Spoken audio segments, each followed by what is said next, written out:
Here we are going to show the demo of impedance measurements of a mixed ionic conductor to understand its conductivity at pristine state.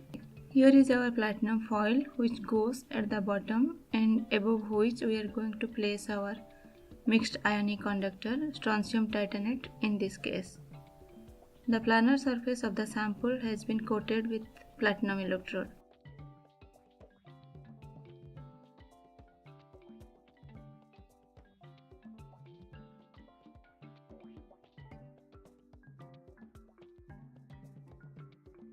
The sample chamber is closed using a metal block to minimize the heat loss.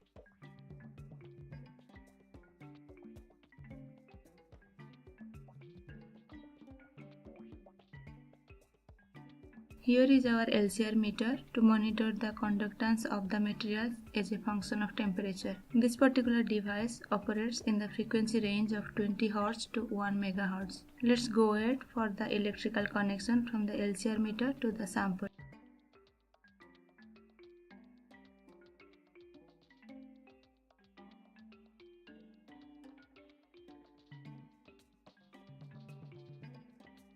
During the measurement, the temperature of the sample has been monitored using a multimeter, and we are using a K-type thermocouple which is closely located to the sample.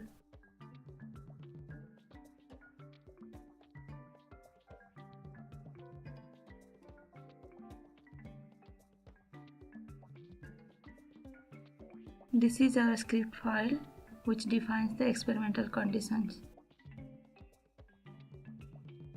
Now let's open the script file using a program called GUARD, which is the interface between the experimental setup and the computer.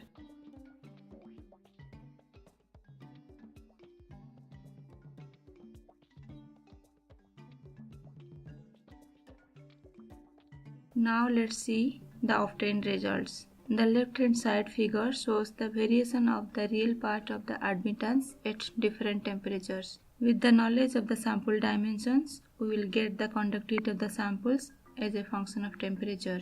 The right hand side of the figure shows the Arrhenius plot using which we can obtain the actuation energy of the migrating ionic species. The figure we are seeing here is the evolution of imaginary part of the modulus over time during the degradation process. For this particular measurement, the applied DC bias was 40 volt at 210 degrees Celsius. To monitor the recovery process of the degraded sample, we have turned up the DC bias, maintained the sample temperature at 210 degrees Celsius, and continued to monitor the change in the imaginary part of the modulus over time.